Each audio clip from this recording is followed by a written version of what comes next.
Bonjour à toutes et à tous et bienvenue dans cette nouvelle vidéo où nous allons explorer en détail le premier chapitre de la matière TP Technologie laitière intitulé Le rôle des micro-organismes dans les aliments.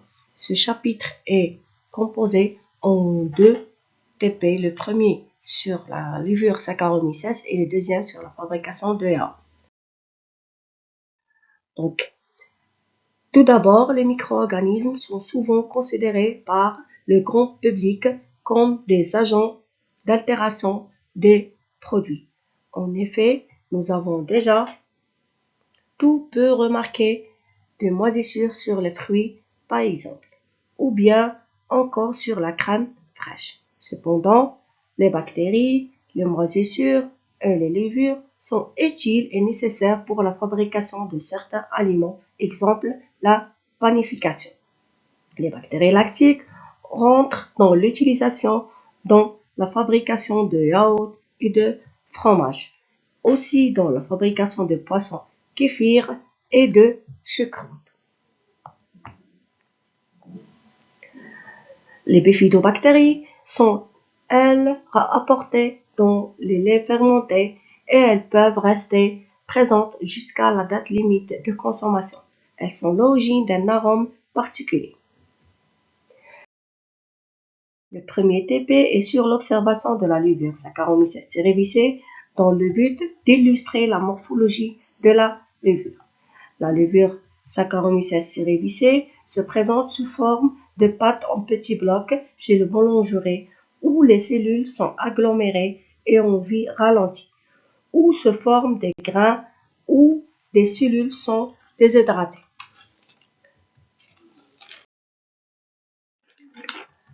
Alors, après avoir préparé des lames d'observation microscopique, la levure Saccharomyces apparaît sur microscope sous forme de cellules immobiles, plus ou moins sphériques, de 6 à 8 microns, pourvues de noyaux.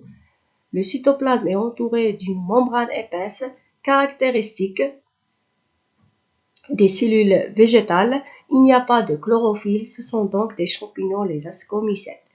Ces levures grandissent et se multiplient par bourgeonnement. Lorsqu'une cellule atteint sa taille maximale, elle forme un ou plusieurs bourgeons qui grandissent à leur tour, puis se détachent de la cellule mère. C'est une forme de reproduction asexuée. Le deuxième TP est sur la fabrication de yaourts, dont l'objectif est de distinguer le rôle des levains lactiques et plus précisément les bactéries lactiques, apprendre et maîtriser les techniques de fabrication de produits laitiers, notamment le yaourt. Le yaourt est un produit laitier fabriqué par l'intervention de deux bactéries, Lactobacillus bulgaricus et Streptococcus thermophilus, grâce à la fermentation de lactose en acide lactique et la production d'arômes. La fabrication de yaourt nécessite des ingrédients comme le lait, les ferments lactiques, la poudre de lait et le sucre. Donc, les étapes suivies dans la fabrication de yaourt sont citées.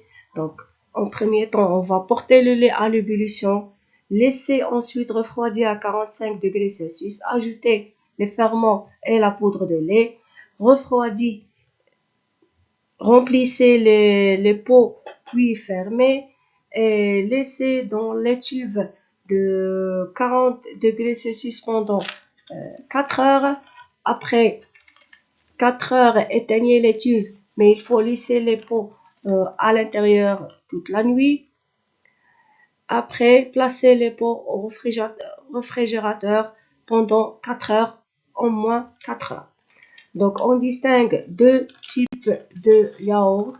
On a le yaourt fermé, alors où la fermentation se fait dans les pots, et le yaourt brassé et boire, la fermentation se fait dans les grands cuves. Donc, après 24 heures, donc la lecture des résultats, si vos yaourts sont liquides, là, on pense à les ferments qui sont pas bons, donc sont périmés, ou bien à la température de préparation. Par contre, si vos yaourts sont aigres ou le petit lait se sépare, là, on pense à la préparation, peut-être elle est très longue, ou bien le refroidissement est trop long. Et on pense aussi à la température de préparation. Donc, la température entre 42 et 44 favorise les streptocoques, donc la production d'arômes, tandis que la température 45 à 46 favorise lactobacillus et la production d'acide. Et si vos yaourts sont gluants, là, vous allez penser que le lait est laissé refroidi et que les ferments sont ajoutés en retard. Alors, la dernière remarque, si vos yaourts sont caillis, là, vous allez penser soit que vous avez ajouté des ingrédients acides dans le produit, donc comme le fruit, ou bien que le temps de fermentation est trop long. C'est pour ça qu'on dit que le temps de fermentation est de 4 heures ou l'acidité de yaourt arrive à 72. Et voilà ce qui concerne ce chapitre. Merci de votre attention et à la prochaine.